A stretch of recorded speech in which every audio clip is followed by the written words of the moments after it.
So I don't have all these colds.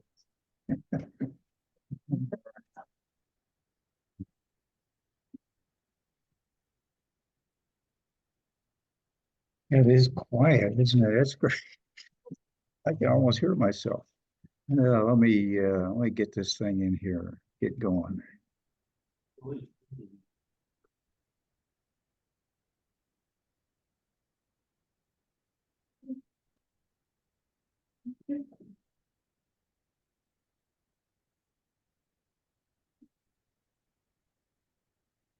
All right, let's see. Get that and take that away. And I think we're ready. Okay, well, sometimes there are lessons, not sometimes, all the times, there are lessons in the Bible that we can pick up that sometimes we don't necessarily focus on. Some of the passages we study, we look at them kind of from the same way all the time. And actually, I hadn't thought about it till it's just now. I was thinking it reminded me of a story. I was when we were at Camp David, and I was bringing in new chaplains every week. There was a new chaplain, and at that time I was letting them preach on whatever. I just told them, just bring a Bible message. Just bring a Bible message. You can pick whatever you want, as long as it's a message. And they would, so they would come in. And one Sunday, a chaplain came in. You probably heard me tell this. Came in and gave us a sermon about the prodigal son, and it was a good message and whatever. The next week, I had a new chaplain come in, and he announced that morning that he was going to preach on the same passage, the prodigal son. I said, oh, well, we just did that last week, but it was a different message. It was a different focus. And I said, okay, the third week in a row, new chaplain, third different chaplain comes in, and he announces that he's going to preach on the prodigal son. And I'm thinking, oops. Well, again, it was a different perspective. It was a different message and all. And anyway, so as they were leaving, I was standing by the door, and as the Bushes were leaving, Mrs. Bush commented to me, I guess we covered that pretty well. And so we got that. So anyway, we look at Daniel 2 in a different way. We traditionally look at, and I mean, I've already studied it, and when you look at that dream that Nebuchadnezzar had, and how he had forgot the dream, and how he had called all of his advisors in and wanted them to tell him the dream and then interpret it, and nobody could, and he got enraged and the king decided that he was going to have all these phonies killed. Just, I'm going to kill them all. And Daniel, with his cool head, came in and said, let me see the king. And he asked for more time. The king gave him more time. And then, you know, the story that we talked last week, how God, after the four of them were praying all night, God gave Daniel the dream and the interpretation. And he goes back to the king and gives it to him. And the king is amazed and promotes Daniel and Shadrach, Meshach, and Abednego, and they all became senior advisors. And so that's the way and then the image itself and how it predicts the future, you know, it goes ahead to even today's time. So that's Daniel 2, what we traditional, but there's other message in Daniel 2, and that's what we'll look at today. And we look at it, what it tells us about the identity of evil. And so like with the prodigal son, you look at it different ways. We look at Daniel 2 in a different way. And I was wanting to try to do that as we go through Daniel a little bit. So that's what we'll do, the same passage, and look at it and what it tells us about the identity of evil.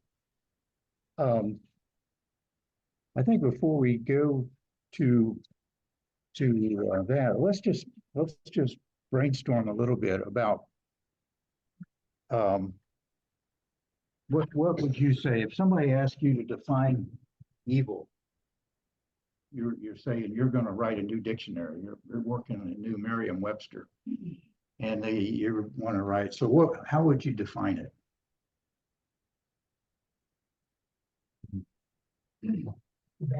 Bad. Bad. Simple. What's that? No, no. Oh, simple. Some. Simple, no, it's not simple. Oh, Destroying.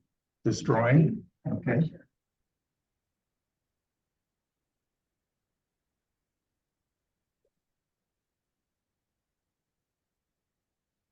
How would you define that word? Antithesis of God. I'm gonna cheat. That word, hey, you did Nebuchadnezzar, I have no doubt. Yeah, but I worked on Nebuchadnezzar. I didn't work on antithesis. What else do you think? Darkness.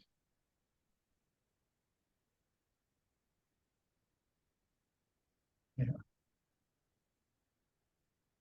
Satanic. Satanic.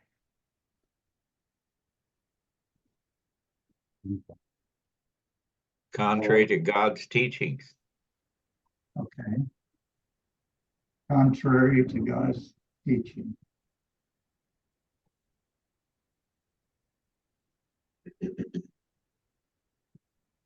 It's cool. Falling short. Falling short.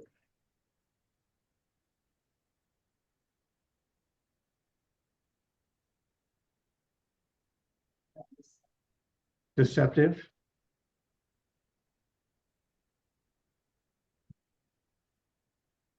And what? Wicked. Wicked. Yeah, we're on a roll now. Just be careful when you move to the right to right. That's right. Yeah, but we haven't got to that writing on the wall yet. That's a future chapter.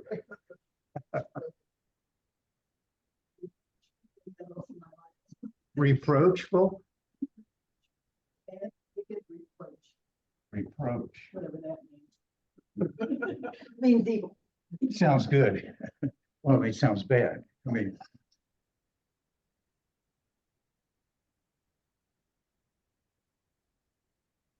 We kind of covered it. Any other words just pop into your? Well, I think that it covers a lot of the territory there. I looked up some definitions in a couple of different locations. I like Wikipedia. Evil by one day is being bad, acting out morally incorrect behavior, or it is the condition of causing unnecessary pain and suffering, thus containing a net negative on the world. Evil is commonly seen as the opposite or sometimes absence of good. You see any how that definition falls a little bit short? Well, let's just go on. Merriam-Webster said of the fact of suffering, evil is the fact of suffering, misfortune, wrongdoing, cosmic evil force, something that brings sorrow, distress, or calamity. And sometimes you think of evil, we see something or hear something and we say, that's evil. Have you ever thought, that's evil? It's likely to recognize it when we see it. Well, yeah, Dee mentions, I don't know if you've seen some of the images that came out of the opening ceremonies of the Olympics. Some of those images? Yeah, they had the parody of the Lord's Supper with a bunch of drag queens. They had the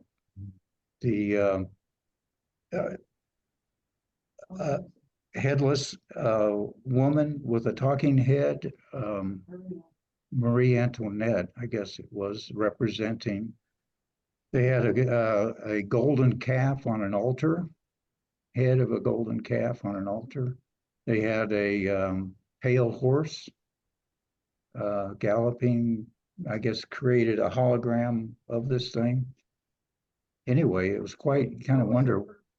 Yeah, what's this got to do with the Olympics? I mean, I don't know. It's just, anyway, but it was evil. In Hebrew, the closest term to evil is Ra. It says in the biblical context, Ra denotes not only moral evil, but also adversity or distress or calamity. Embodies the idea of something being contrary to God's will or intentions. Greek had another way of saying it, is the meaning such as wickedness, depravity, malicious intent associated with evil, an active force or agent of harm. And then this Logos, which is a Christian website, defines that evil is not the absence of good, nor is it pre-existent before the creation of heaven and earth. Evil in human hands is found to be the independent taking of something created as good and twisting it for self-fulfilling autonomous purposes rather than enjoying it and employing it as God intended. Thus, that which is intended for good becomes corrupt and distorted for evil. That sounds almost like lust. The definition of lust. Where it turns love into something evil. We've taken a God-given desire and distorted. So it's like the marring of something, like something that is perfect and good. It's marred.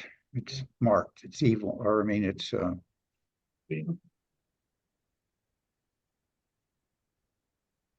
So what's that? I didn't. Okay.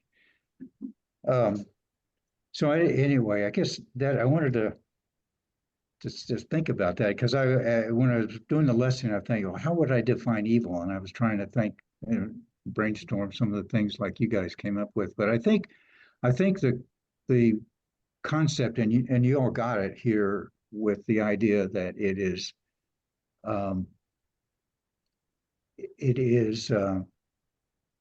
taking what God intended as good, or it is anti-God, or the antithesis of God. There's where it's at. That it's that contrast between the perfect goodness or God and anything that it falls short becomes evil. And we get a great contrast in Daniel 2. And let's listen to what Mr. Shane has to say as he talks about this. It gives us.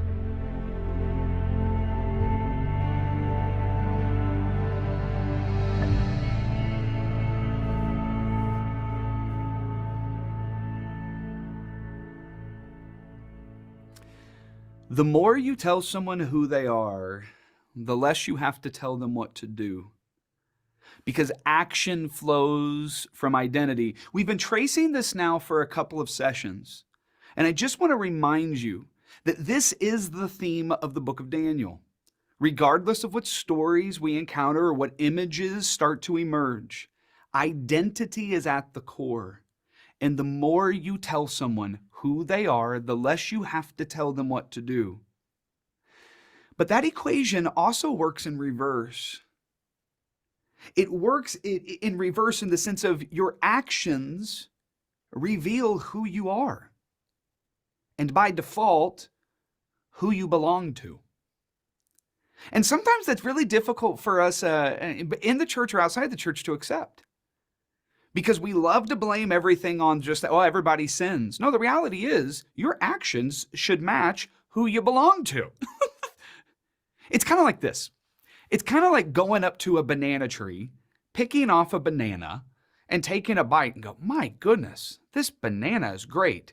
And just for the sake of the illustration, the banana tree talks back to you and says, oh no, I'm sorry, I'm glad you enjoyed the fruit, but I'm not a banana tree, I'm an apple tree. And of course, you're holding the banana, and so you respond back, that is ridiculous, almost as ridiculous as a talking tree. But that is ridiculous. This is a banana. You are not an apple tree. Oh, yes, I am. I am an apple tree, and I don't care what you say. Here's the reality. The fruit helps us identify who it is, because the fruit reveals the identity. And here's the news for you, Christian. If you're producing bananas, you're a banana tree. I don't care what you say.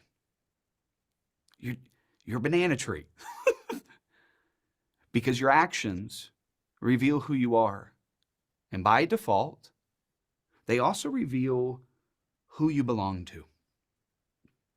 In Daniel chapter 2, Nebuchadnezzar is deeply disturbed by a dream. And he is so disturbed by the dream that he decides to call in all of his wise men. Well, not all of them, but the majority of his wise men to give him an interpretation. He is desperate for answers. At this point, everything seems to be going normal. Nebuchadnezzar brings him in and says, I have a dream, I need your interpretation. And then some of the wise men respond back in verse 4, tell your servants the dream, O king, and we will interpret it. Verse 5 is where things start to get awkward. King Nebuchadnezzar says this is what I have firmly decided.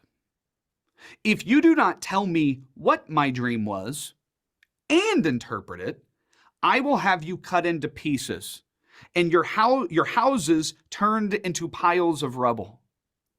But if you tell me the dream and explain it, you will receive from me gifts and rewards and great honor. So tell me the dream and interpret it for me. Now, I don't know if you caught that, but that is outlandish. Absolutely ludicrous. I mean, my goodness, interpreting a dream is hard enough. But you're not even going to say what the dream is? You have to, the wise men have to both tell you what the dream was and interpret it. And if they don't, they're cut to pieces? But if they do, we'll drown you with wealth.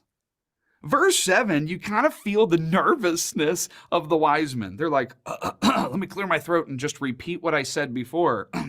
Let the king tell his servants the dream, and we will interpret it. Which ticks Nebuchadnezzar off. Verse 8, he loses it. He says, oh, I am certain that all you're trying to do is gain time. You're just stalling. Because you realize that this is what I have firmly decided. If you do not tell me the dream, there is only one penalty for you. You have conspired to tell me misleading and wicked things, hoping the situation will change. So then tell me the dream, and I will know that you can interpret it for me. Nebuchadnezzar is raging. He is impatiently furious, and he's demanding outlandish things. However, you should expect that from evil. Because that's what evil does.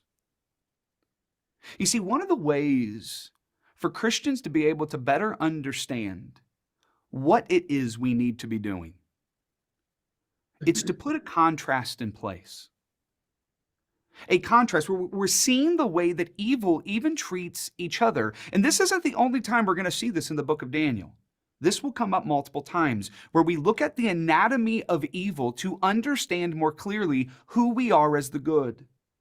Because the contrast actually brings about clarity. The contrast brings about deeper understanding of not just who I am in comparison, but how I should act. Nebuchadnezzar loses his mind. And he sends out the edict. All of the wise men are to be killed. Here's the problem. Not all the wise men were there in this moment, because Daniel and his friends were not called in by Nebuchadnezzar to tell the dream and to interpret it. However, In verse 14, the commander of the king's guards come knocking on the door of Daniel and his friends, and he says, hey, in case you didn't heard, I'm here to execute you. And I love this in verse 14. It says, Daniel spoke to him with wisdom and tact. He didn't panic. Death isn't something that those that belong to the God of resurrection have to fear. However, Daniel is concerned about acting too rashly. The impatience of Nebuchadnezzar collides with the patience of Daniel. He responds with wisdom and tact, and he says, explain to me what's going on. The commander's like, well, there's this decree because of a dream. And Daniel goes, can you give me just a little bit of time? I will pray to my God, and he will respond, because that's who my God is. Commander's like, I mean, it's your death. I mean, go for it. I mean, I might as well give you a little more time. So once we get down to verse 18, Daniel goes to his friends and he says, we need to pray. But listen why Daniel wants to pray. It's not just self-preservation. He asks and pleads for mercy from God of heaven concerning this mystery so that he and his friends, Daniel and his buddies, might not be executed with the rest of the wise men of Babylon. Daniel is concerned about even the people that are his enemies. Why unnecessary death? Why is it that death is what it is that evil entrusts all of their problems to? As if death can fix what is broken in life. Sometimes the contrasts help us understand who it is that we are and how it is we should act. We'll come back to that in a minute. But now we need to dive into verses 31 through 45, which is the dream. Daniel receives the word from the Lord.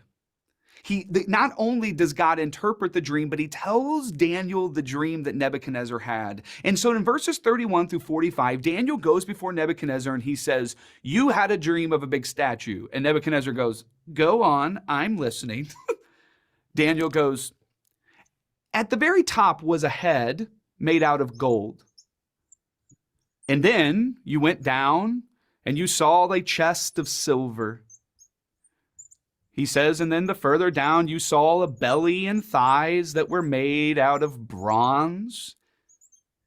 And then at the very bottom, you saw feet and legs made out of iron and clay. At this point, he says, Nebuchadnezzar, am I right so far? And he says, you're exactly right. I saw an enormous statue. Daniel says, let me interpret what this means. The gold head is Babylon. That's you. You're at the top and you are precious. He says the silver, that is a future empire. And it's actually an empire made up of an alliance called the Medo-Persian Empire. We'll come back to this later, especially in chapter 7. The bronze, he says, oh, the bronze, that's an even more distant empire known as the Greek Empire. And then finally, the iron and clay is the Roman Empire from the city of Rome. Now, here's the absolutely amazing thing is this. Daniel is living here under Babylon. This is a prediction of what will happen over the next 500 years or so, and that is startling. That is a predictive power that can only come from the one that is sovereign over all of history, not from humanity. However, it is so tempting in this moment to become enamored with the prediction. Because let's be honest, this is a pretty cool trick. I mean, not only is Daniel able to tell Nebuchadnezzar's dream without anybody ever telling him, but he's able to interpret it. And then when we hear the interpretation, it is predicting hundreds of years of who will follow. Nebuchadnezzar is overwhelmed. And he is so overwhelmed with gratitude that he's like, I'm going to promote you, Daniel. I'm going to give you all kinds of treasures. I'm going to try to enamor you with things that don't really matter. And sometimes we become enamored with the things that matter the least. Because here's the point. the goal of chapter 2 is not prediction.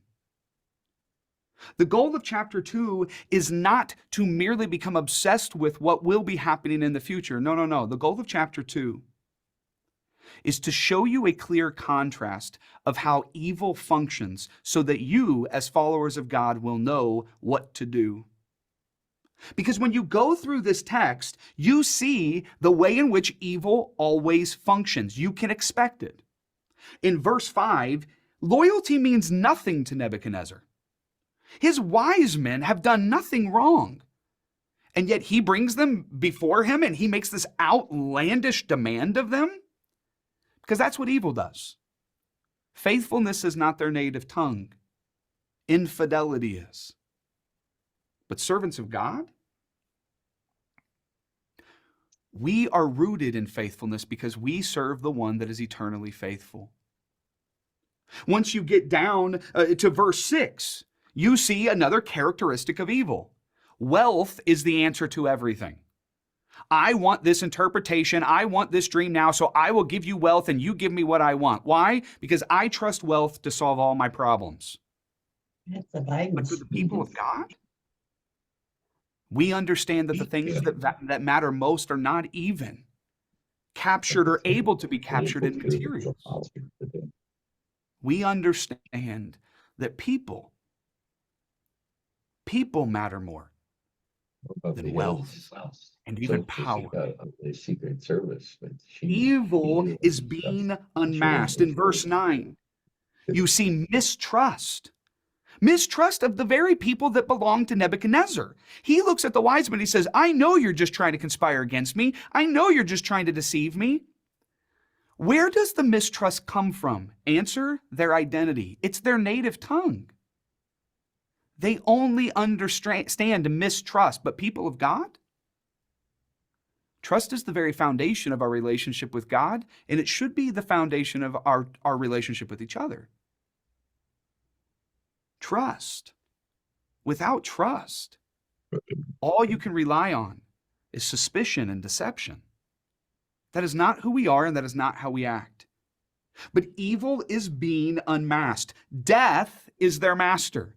Verse 12, if you don't do what I want, I will kill you. Why? Because that is my ultimate weapon, because death is my master. And one of the things that's also characteristic of evil is that not only do they grab a hold of death to solve everything, but they even are willing to trample the innocent. Because Daniel and his friends weren't guilty of anything. They weren't even involved in the interaction. And yet they were going to be executed. You see, the point of this chapter is not so much an unveiling of the future as it is an unmasking of who evil is, and therefore how evil acts. And yet in this revelation, there is a call to Christians, a call to followers of God, that your actions must match your identity. Because you cannot claim to be an apple tree if you keep producing bananas. You cannot claim the identity of a child of God if you keep producing the fruit of evil. They do not go together. It is actually as absurd as demanding that someone tell you your dream and make them interpret it. Your actions must match your identity. And sometimes what we need most is a contrast. Listen, I've said it twice now and I'm going to say it again. The more you tell someone who they are, the less you have to tell them what to do. Because your actions flow from your identity. And in Daniel chapter 2, Nebuchadnezzar was speaking out of his identity. He was acting out of his identity of evil. He was matching the master he belongs to. And here's what I want to ask us here at the end of this session. Do your actions match your identity? As a child of God, as a follower of Christ, who, as he hung on the tree, as he hung on the cross, he cried out, "Father, forgive my enemies. They don't know what they're doing." Who refused to trample the innocent or the guilty. Do your actions match your identity? And if they don't, then you need to be more honest about what type of tree you are actually producing and what type of fruit is the result. He is very good. Yeah. So this is a different take on chapter 2. Mhm. It really does give us some idea, that he mentioned loyalty means nothing, and wealth matters the most. You get what you want if you have the money to do it, to buy. You can buy anything. Everybody has their price. Is that attitude? Mistrust covers all relationships. And death is the evil's master. And we can see when we look at Nebuchadnezzar, the way that Mr. Shane talks about it here, and how he deals with people from being controlled by evil.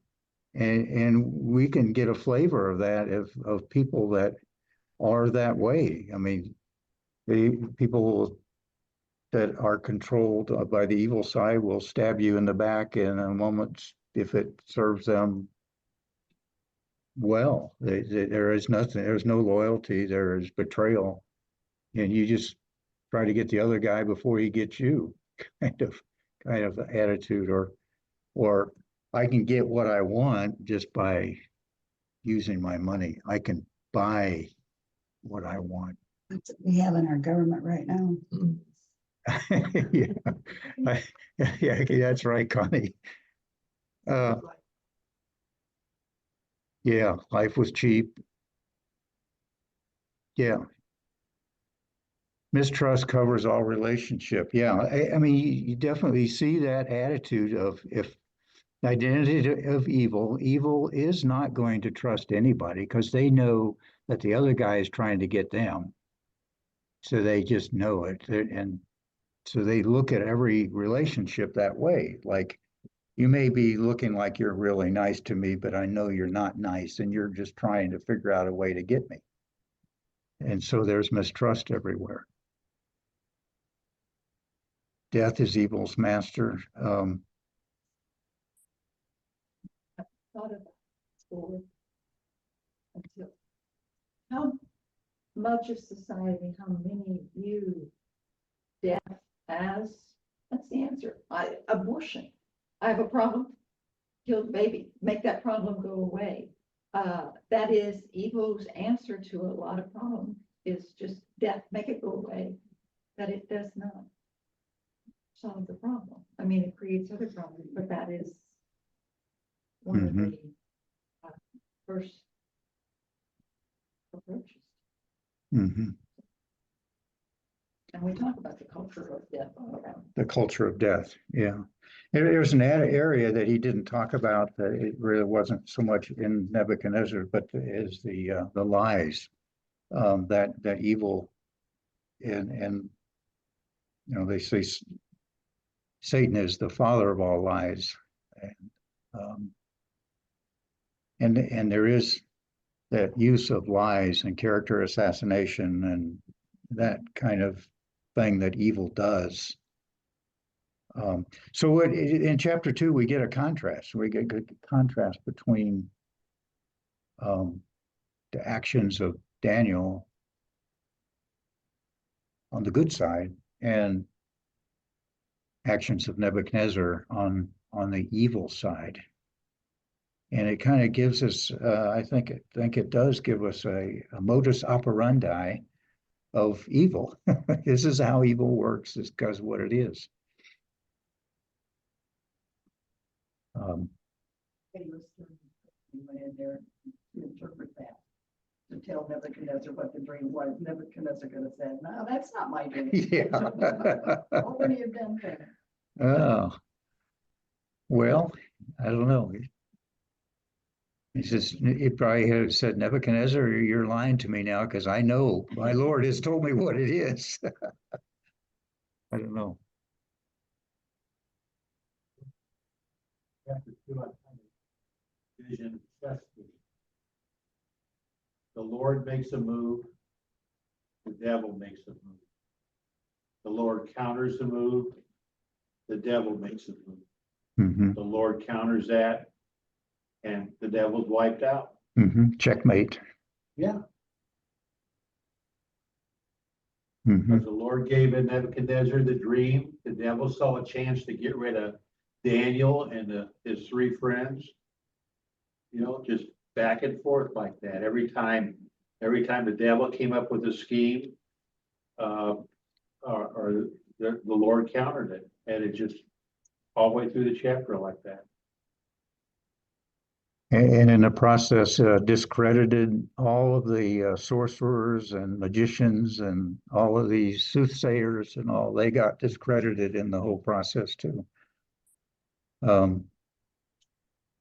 Because the last thing the devil wanted was the Nebuchadnezzar to recognize God for who he is. You know, It really created a great contrast in me, who God is.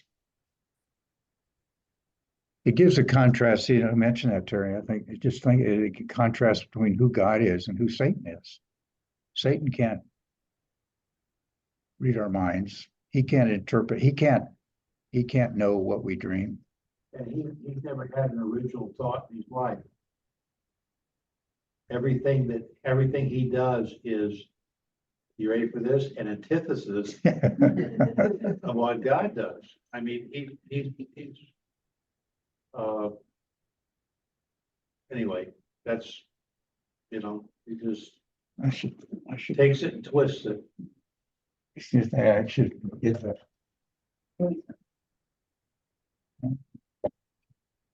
Counterfeiter is what I'm trying to think of. Everything he does is a counterfeit of God. Is that close? Anti-theist. But everything he does, Extra I don't know. everything he does is a counterfeit. Who used to correct my spelling? I was Wilma. I need Wilma. Yeah, Wilma used to help me out. She was my spell check.